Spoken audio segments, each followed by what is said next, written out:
Lieutenant General Neve Jaki, Chancellor Jamia Millia Islamia, Professor Tawa Tafid, Vice Chancellor Jamia Millia Islamia, Professor Saidul Asraf, Registrars Jamia Millia Islamia, distinguished members of the faculty, staff, dear students, distinguished guests, ladies and gentlemen.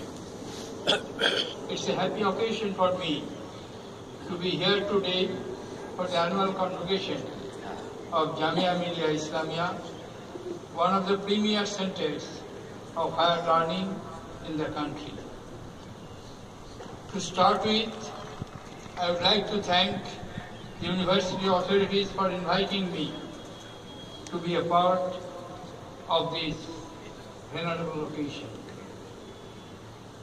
This historic institution was founded in 1920 by luminaries like Maulana Muhammad Ali Jauhar, Maulana Mahmud Hassan, Hakim Akbar Khan, A.M. Khwaja, Dr. Mukhtar Ahmed Ansari, Dr. Zakir Hussain.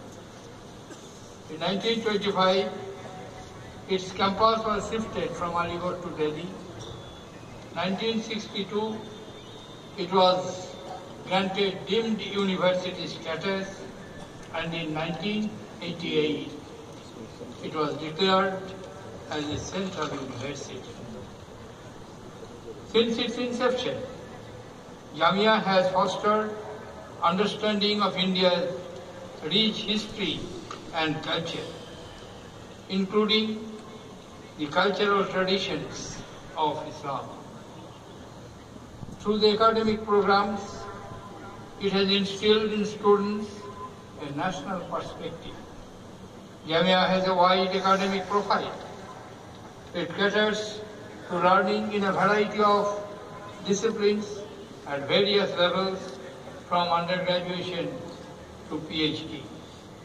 It is heartening to know that there are over 30 centers dedicated to research in areas like peace and conflict resolution, women's studies, media and governance, Northeast studies, Dalit and minority studies, and comparative religions and civilization. Jamia has been a proponent of greater and social equity, gender and social equity, to support the academic ambitions of the disadvantaged. It runs special courses like communicative English and self-enrichment program. Jamia has also been a practitioner of Gandhiji's principles of Naitalim and educational curriculum, which does not distinguish between education and work. I am happy to learn that Jamia provides vocational training as part of its teaching mode. Dear students, particularly the graduating students, I congratulate all of you for your success in your final exam. Having toiled hard to earn your degrees, you have a justifiable sense of pride and satisfaction. This is your moment of glory. At the same time, it is also an occasion to ponder over your priorities in life. Whatever field you choose to work in, make your contributions to the society.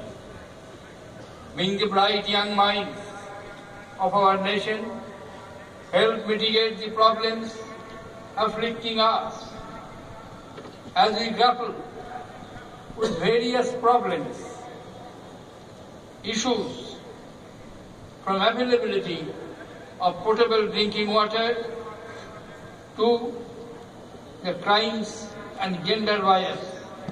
Your perceptive insight, coupled with initiative, can help overcome them. You will find your education useful only if you make yourself useful to your society. Never be partified by failure. Always remember Mahatma Gandhi's advice, I quote, "The season of failure is the best time for sowing the seeds of success," unquote. The road ahead is not easy to travel. The moment you leave the portal of your alma mater, the world you will have to face on your own. There will not be available to you the fostering care, guidance, advice, and caution from your teachers. But don't get nervous. The knowledge which you have acquired, the exposure which has taken place, the skills which have been instilled in you by your alma mater will stand well in facing the challenges in your future life. You will sail through rough weather, I have no doubt in it, and I congratulate you for your future success. Distinguished members of the faculty, dear students, ladies and gentlemen, mankind has always been instinctive towards progress, and it is education that is one of the differentiating factors. Education enriches human lives, forwards human thinking, propagates new ideas and thoughts, and enhances human capacity to believe. Education continues to be the foremost platform leading us to greater progress. Education in the context of economic development is a potent vehicle of social emancipation and economic rejuvenation. Our economic performance is a subtle portal of our evolution into a knowledge-driven society. Economic growth in the future will depend more on efficient use of resources and deployment of better technology and progress. Knowledge and education will propel economics even more in the years to come. It is therefore pertinent that our education sector, particularly higher education, is able to meet these challenges. Distinguished members of the faculty, dear students, ladies and gentlemen, we have made rapid strides in boosting our higher educational infrastructure.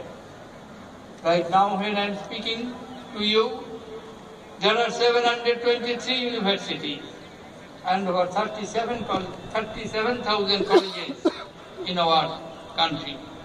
Yet, many of our institutions lack quality that denies the students world-class education. Many bright students leave the shores to pursue higher studies abroad. We cannot lose our talents, and for that we have to upgrade our educational standards. It is unfortunate there is not a single institution amongst the 200 universities in the world according to reputed surveys. I do believe that some of our institutions are better than what the ranking projects. Our leading institutions have to approach the rating process in a more systematic and proactive manner.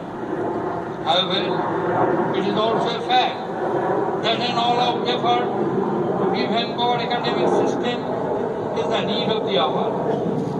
Some of the immediate steps would be to ramp up physical infrastructure, including classrooms, fill up vacant faculty, attract talent from abroad, review and change curriculum to make it interdisciplinary and industry-oriented, and promote centers of excellence, identifying the core competence.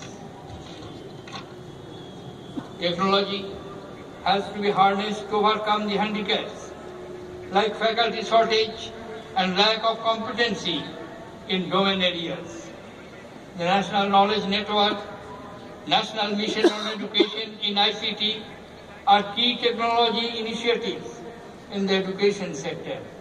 They have opened a window of opportunity in sharing of course material, lectures, and best practices.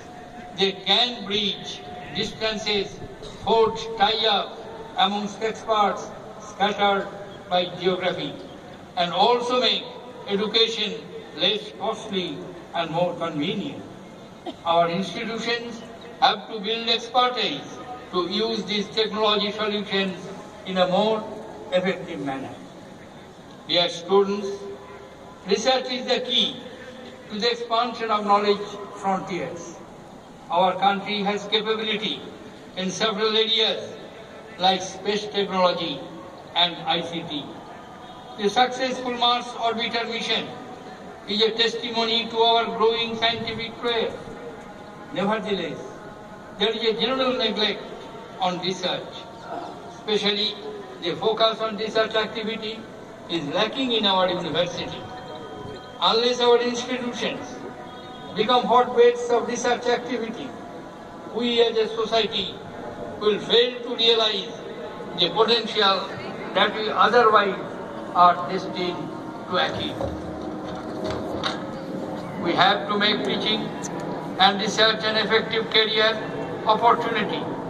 We have to promote research amongst undergraduate students by adopting an inquiry-based approach to subjects and project work. We have to attract meritorious students for doing PhD. Cutting-edge research calls for multidisciplinary approach and pooling of expertise. We have to be proactive in seeking research cooperation with universities abroad. I understand a number of MOUs have been signed by Indian universities with their counterparts in various countries. It is gladdening to note that Jamia has signed Memorandum of Understanding with institutions in France, Germany, UK, Finland, Canada, Japan, and Australia.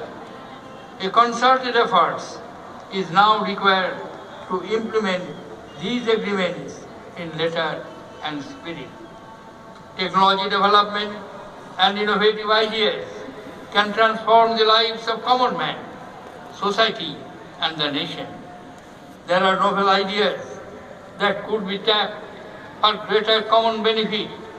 Our higher academic institutions have to provide a platform where grassroots innovation can be mentored and molded. Creative thinking and a spirit of inquisitiveness to be promoted in our learning institutions. Scientific temper and analytical rigor have to be cultivated, and plurality in academic approach and autonomy of mind encouraged. Dear students, universities being an integral part of the society have to assume greater responsibility for overall development and mitigation of problems concerning our society at large. The government has taken important initiatives recently aimed at financial inclusion, creation of model villages, clean India, and digital infrastructure. Universities have to be active participants in these programs and undertake outreach activities for their successful implementation.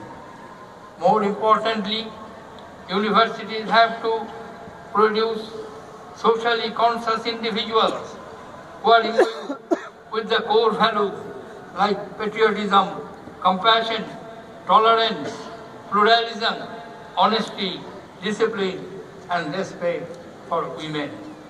I am confident that the students who have earned their degrees today will take part in the nation building in a meaningful way. I wish you all success in that direction. With these words, I conclude and once again compliment all the graduating students. I also wish the management and faculty of the university the very best for them in their future endeavor. Thank you, ladies and gentlemen. Jai Hind.